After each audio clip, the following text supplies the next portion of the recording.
অনেক দিন পর বেশ লাগছে বন ভ্রমণ। মাঝে মাঝে কাজের ফাঁকে এইসব জায়গায় এলে মন খুব ভালো লাগে। শুদ্ধ বাতাস, মাটির সোনার গন্ধ, পাখির কলতান, আহা।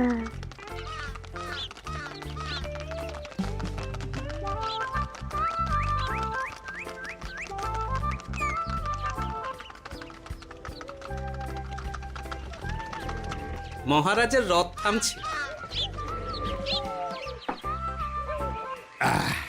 আমরা এইখানে বসে আজ রাজকার্য পরিচালনা করব।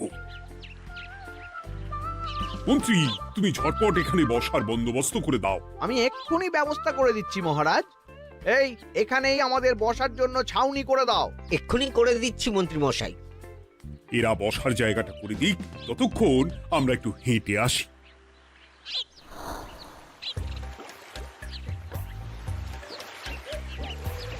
সকালবেলা হাঁটা শরীরের পক্ষে খুব ভালো মহারাজ।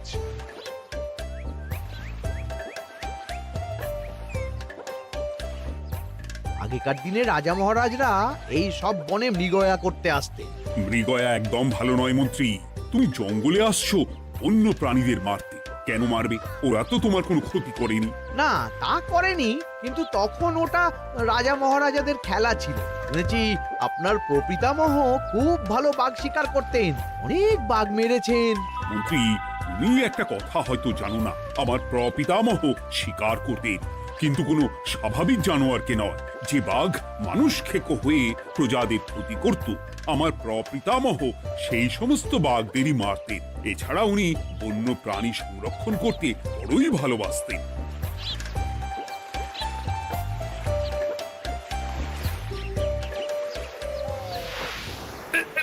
উফ, এটা আবার কি? এই এটা আবার কোথা থেকে উড়ে এলো? কোথাও তো ঝড় হাওয়া কিছুই নেই।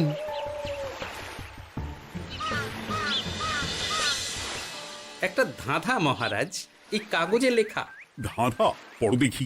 জোয়ার ভাটা প্রভুর খেলা, ভাটা হবে হলে বেলা। ভাটা হলেই দেখা যাবে লাল রঙের এক পাথর পাবে। নদীর ধারে গর্ত করে যত্নে সাজাই কলস ভরে। হেথায় হোথায় ছড়িয়ে যাহা, অন্ধকারে জলে তাহা। ঢুকলে চক্ষু ঝলসে যাবে, হাতের কাছে ঘন্টা পাবে। ঠিক ঘন্টা বাজলে পরে পড়বে ঝরে থরে থরে। ঘন্টা যদি হয় ভুল, যেন তুমি হারাবে কুল। ঠিক ঘন্টা চিনতে হলে নকশা দেখো চক্ষু খুলে। সিন্দুক দেওয়ালে হাত দাও, আসল ঘটনা জেনে নাও। ওরে বাবা, খুব দীর্ঘ ধাঁধা। তা মন্ত্রী, তুমি কিছু বুঝলে? এটা একটা গুপ্তধনের নকশা। এর মধ্যে গুপ্তধন কোথায় আছে তার একটা ধারণা দেওয়া আছে। গুপ্তধন? ওটা আমাকে পেতেই হবে, পেতেই হবে। দেখি দেখি, একবার কাগজটা দাও। গোপাল, কাগজটা আগে আমার হাতে দাও, দেখি ভালো করে। এখন নদীতে জোয়ার চলছে গোপাল। একটু পরেই ভাটা শুরু হবে। হ্যাঁ, ভাটা না হলে কিচ্ছু বোঝা যাবে না। এখানে স্পষ্ট লেখা আছে, ভাটা হলেই দেখা যাবে লাল রঙের এক পাথর পাবে। তার মানে আমাদের ভাটা হওয়া পর্যন্ত অপেক্ষা করতে হবে। না, সময় নষ্ট না করে ধাঁধাটার সমাধান করতে শুরু করি। ভাটা হলে একটা লাল রঙের পাথর দেখা যাবে, এই পর্যন্ত পরিষ্কার আছে। বুঝতে হবে ওর পর থেকে। পড়ো গোপাল, চলো আমরা সবাই বুদ্ধি লাগাই। নদীর ধারে গর্ত করে যত্নে সাজাই কলস ভরে। এটার অর্থ, ধাঁধাটা মাথায় বসিয়ে নিয়েছি, এবার কে কি বলবে সেটা শুনতে হবে। চলো গোপাল, আমরা ধাঁধা যেমন যেমন বলেছি তেমন তেমন ভাবেই চলি। চলুন মহারাজ, এখন আমাদের দেখতে হবে লাল পাথর। কোথায় আছে লাল পাথর? চলো চলো সবাই, চোখ কান খুলে আমরা নদীর পাড় ধরে হাঁটি। আমি একটু তফাতে হাঁটি। গুপ্তধন আমাকে একা পেতে হবে। ভাটা হলেই দেখা যাবে লাল রঙের এক পাথর পাবে। আমাকে চোখ কান খোলা রাখতে হবে। লাল পাথর, নদীর চড়ায় লাল পাথর দেখতে হবে। লাল পাথর, লাল পাথর। ওটা কি? এই তো লাল পাথর, লাল পাথর। ওরা অনেকটা এগিয়ে গেছে, ওদের আমার দিকে নজর নেই। এই সুযোগ একা একা গুপ্তধন নিয়ে পালাবো। আহ, এ, এ।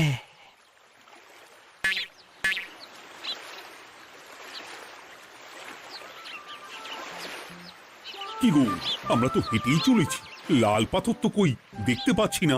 আরেকটু হাঁটতে হবে মহারাজ, গুপ্তধন বলে কথা, ওকে আর সহজে ধরা দেয়? সেটা অবশ্য সঠিক কথা। আচ্ছা, আমরা সবাই তো আসছি হেঁটে হেঁটে, মন্ত্রী মশাই গেলেন কোথায়? ও কি যে ঘটে! সত্যি তো, মন্ত্রী কোথায়? ও সেনাপতি, মন্ত্রীকে দেখেছো? কই না তো মহারাজ। তাহলে কোথায় গেলেন মন্ত্রী মশাই? এই জঙ্গলে বাঘ ভাল্লুক আছে, শেষে কিনা বাঘে নিল। হায় হায় হায়, মন্ত্রী গিন্নির কাছে আমি কি মুখ দেখাবো? হুম, বাঘ ভাল্লুকের পেটে যাবার লোক তো মন্ত্রী মশাই নন। ও গোপাল, কি ভাবছো? কিছু তো একটা বলো। এখন আমাদের মন্ত্রী মশাইকেই খুঁজতে হবে। তবে মন্ত্রী মশাই বাঘ ভাল্লুকের পেটে যায়নি। তুমি নিশ্চিত হচ্ছ কি করে? অত পেঁচালো মানুষকে বাঘ ভাল্লুক গন্ধ শুকেই ছেড়ে দেবে, হজম করতে পারবে না। না না না, এখন রসিকতা করার সময় নয়, আমাদের মন্ত্রীকে খুঁজে বার করতেই হবে। কোথায় গেল মন্ত্রী? চলো চলো, গুপ্তধন মাথায় থাক, চলো মন্ত্রীকে খুঁজি।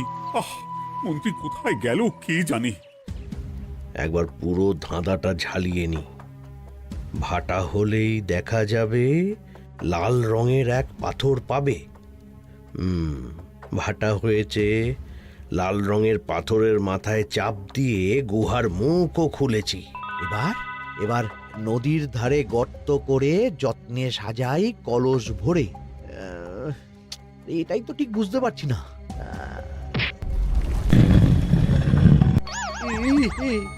এই রে, এবার কি হবে?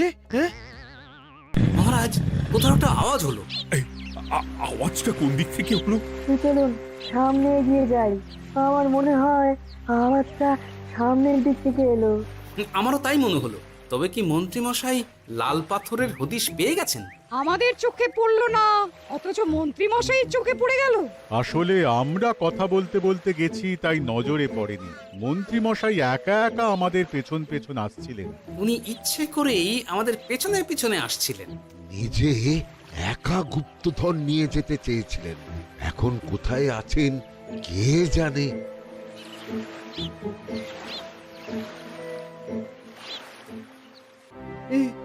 অন্ধকারে কিছু দেখতে পাচ্ছি না তো। ধাঁধাতে কি ছিল?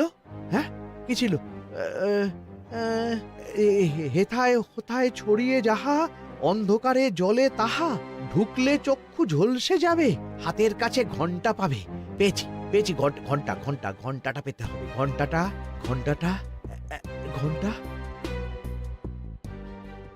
ভাটা হলেই দেখা যাবে লাল রঙের এক পাথর পাবে, নদীর ধারে গর্ত করে যত্নে সাজাই কলস ভরে, হেথায় হোথায় ছড়িয়ে যাহা, অন্ধকারে জলে তাহা, ঢুকলে চক্ষু ঝলসে যাবে, হাতের কাছে ঘন্টা পাবে।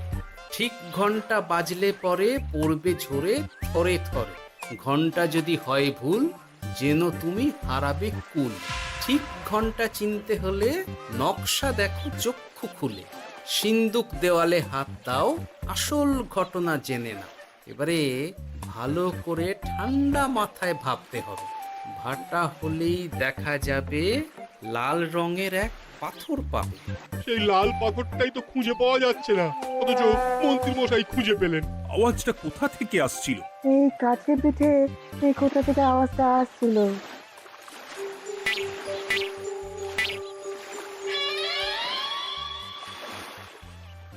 এই তো, এটাই মনে হয় সেই লাল পাথর। একটু নাড়িয়ে চাড়িয়ে দেখি তো কিছু হয় কিনা।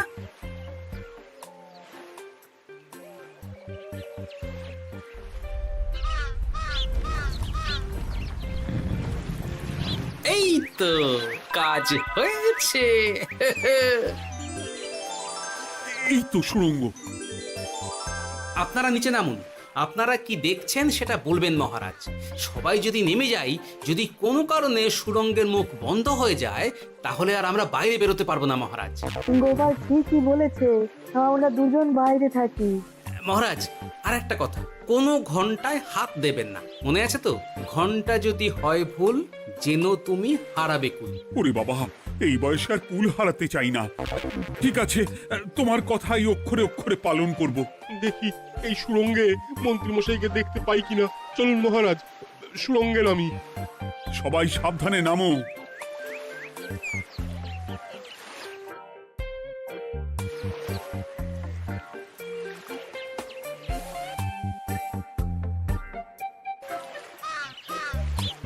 মহারাজ, ওখানে কি কি দেখতে পাচ্ছেন? ওখানে কি মন্ত্রী মশাই আছেন? না গোপাল, মন্ত্রীকে এখনো দেখতে পাইনি। শুধু আমি এখানে অজস্র পাথর দেখতে পাচ্ছি। পাথরে পাথরে ছয় লাভ, ছোট বড় অজস্র। পাথরগুলো বড় অদ্ভুত, কিরকম কিরকম মানুষ মানুষ গড়ন। লম্বা বেঁটে হরেক রকম। মানুষ মানুষ গরম, সেটা কি রকম? আর কিছু? কোনো কলসি কি দেখতে পাচ্ছেন? কলসি তো দেখতে পাচ্ছি না। মহারাজ, কলসি থাকতেই হবে, কারণ ধাঁধায় লেখা আছে নদীর ধারে যত্ন করে যত্নে সাজাই কলস ভরে। গর্তটা আসলে হলো সুড়ঙ্গ, কিন্তু কলস।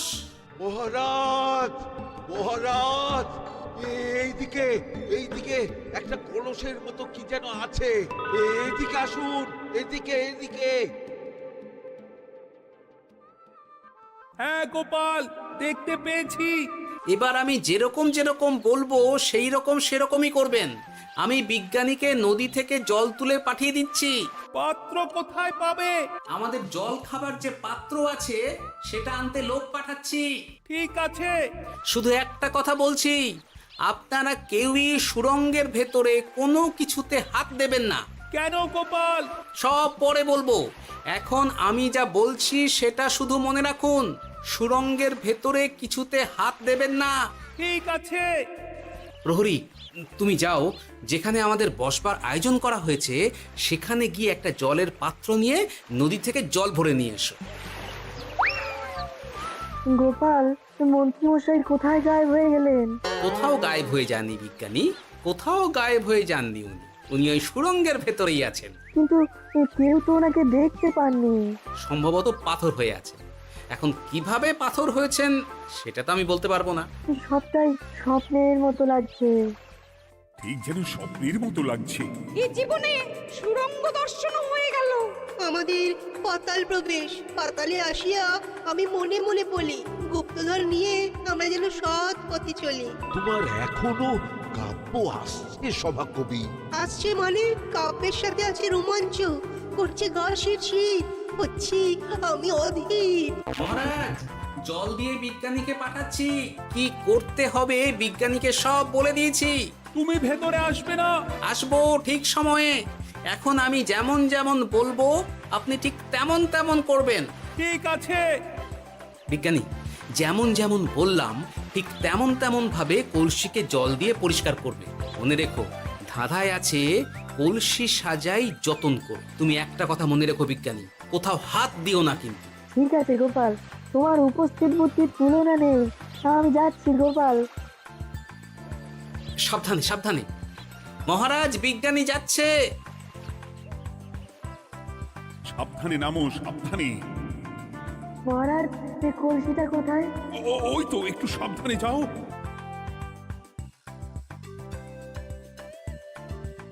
বিজ্ঞানী, কলসির দেখা পেয়েছো? পেয়েছি পেয়েছি পেয়েছি। এবারে কলসিটাকে ভালো করে জল দিয়ে ধুয়ে দাও।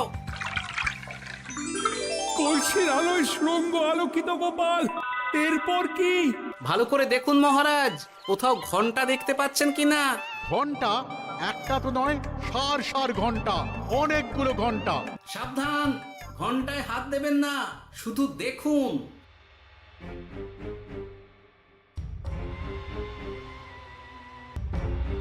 মহারাজ, আমরা গুপ্তধনের খুব কাছে চলে এসেছি। তাই নাকি? কি মজা কি মজা, এবার খাবো ক্ষীরের গজা। আহ, সভাকবি চুপ করো। এখনো আমরা গুপ্তধন পাইনি।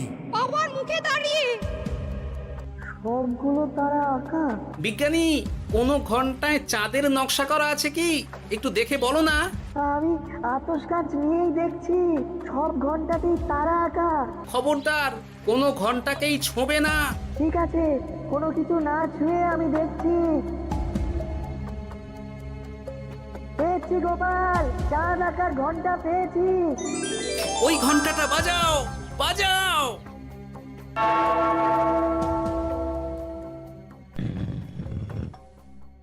গুপ্তধন পেয়েছেন মহারাজ? বাঁচাও, বাঁচাও, বাঁচাও। বাঁচান মহারাজ, বাঁচান বিজ্ঞানী, মহারাজ, মন্ত্রীর গলা পাচ্ছ না? মহারাজ, আমি পাথর হয়ে আছি, আমাকে মানুষ করুন মহারাজ। তুমি তো মানুষই ছিলে, হঠাৎ করে পাথর হলি কেন? মহারাজ, গুপ্তধন পেয়েছেন? পেয়েছি, তার সাথে মন্ত্রীকেও পেয়েছি। মন্ত্রী এইখানে কোথাও পাথর হয়ে দাঁড়িয়ে আছে। দাঁড়ান মহারাজ, এবার আসছি। সাবধানে এসো। আমি ভেতরে যাচ্ছি, বুঝলে? যদি কোনো কারণে দেখো পাথরটা গুহার মুখটা আটকে দিয়েছে, অমনি তোমাদের কাজ হলো পাথরটাকে ছুঁয়ে ফেলা, বুঝলে? ঠিক আছে গোপাল দাদা। আমার মনে হয় বিপদ আর কিছু ঘটবে না, তবুও সাবধানের তো মান নেই। ঠিক আছে, তুমি নিশ্চিন্তে ভেতরে যাও। বাঁচাও, আমাদের বাঁচাও, আমাদের সবাইকে মানুষ করুন। আমাকে মানুষ করুন মহারাজ। আপনাকে তো মানুষ করা হবে মন্ত্রী মশাই। আগে বলুন, আপনি পাথর হলেন কি করে? ও, মনে পড়েছে, ধারার শেষ লাইন, সিন্দুক দেওয়ালে হাত দাও, আসল খবর জেনে না। সত্যি গোপাল, তুমি না থাকলে এই এত কিছু আমাদের সবার কাছে অজানাই থেকে যেত।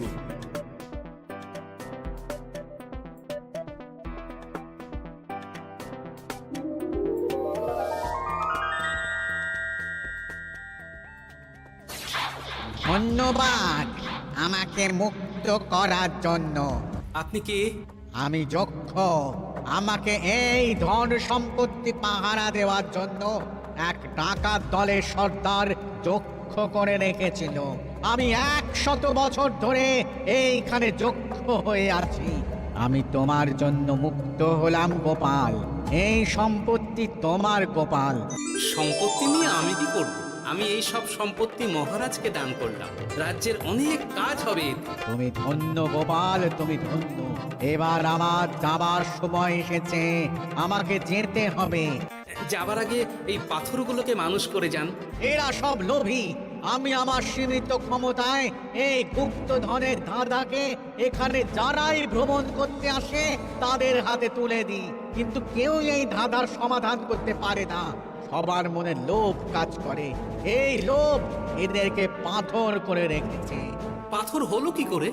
একটা মানুষ এসে বুক ভরা লোভ নিয়ে আধা পুরো না জেনে পাথরে হাত দিলেই সে পাথর হয়ে যাবে। আমাদের ভুল হয়েছে, আর লোভ করবো না, আমাদের বাঁচাও। আমাকে মুক্ত করে দিন, আমার খুব ভুল হয়েছে মহারাজ, মুক্ত করে দিন আমায়। তুমি এখানে আগে এসেছিলে, তাই তো আগে এসে ভাবলে নিজেই একা একা গুপ্তধনকে হরপ করে দেবে। এদিকে তোমাকে না দেখতে পেয়ে আমাদের কত চিন্তা হচ্ছিল।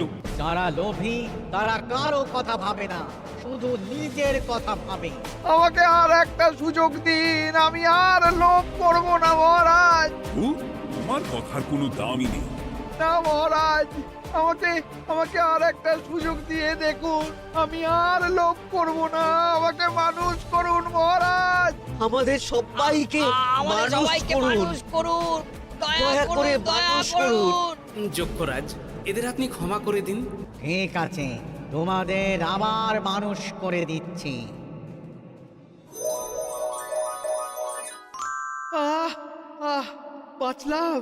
বাঁচলাম। এই রকম বারবার বাঁচা যাবে না, কিন্তু এবার সাপ ব্যাং যাই হবে না কেন ওইভাবেই থাকতে হবে, এই আমি বলে দিলাম। এবার আমার মুক্তি। মুক্তি নেবার আগে আরেকটা প্রশ্ন, যে ডাকাত সর্দার তার সম্পত্তিকে রাখার জন্য আপনাকে যক্ষ বানিয়েছিল, এই সম্পত্তি তো তাদের, আমরা তো নিতে পারি না। লোভ বড় খারাপ গোপাল, অতিরিক্ত লোভ মানুষকে পশু করে দেয়। ওই ডাকাত দল এই সম্পত্তির জন্যে সবাই কাটাকাটি করে মরে গেছে, কেউ আর বেঁচে নেই। সুতরাং এই সম্পত্তিতে তোমার অধিকার আছে, এই সম্পত্তি তুমি গ্রহণ করো। নিলাম আমি, কিন্তু এই সম্পত্তি মহারাজকে আমি দান করলাম। ডাকাত দল জনগণের সম্পদকে লুটেই তো সম্পত্তি বানিয়েছে, তাই আমি জনগণের কাজে লাগবার জন্যই এই সম্পত্তি মহারাজকে দিলাম। সাধু সাধু গোপাল, তোমার জয় হোক। এবার তাহলে আমি যাই, তোমরা সবাই সুখে থেকো আর ভালো থেকো। গোপাল, তোমার তুলনা হয় না। তোমার ঋণ আমি কোনোদিন শোধ করতে পারবো না। তুমি কৃষ্ণনগরের জন্য যা করলে তা ইতিহাসে লেখা থাকবে। না মহারাজ, আমি এমন কিছু করিনি, এই কাজ সবাই করবে। জয় গোপালের জয়, জয় গোপালের জয়, জয় কৃষ্ণনগরের জয়। জয় কৃষ্ণনগরের জয়।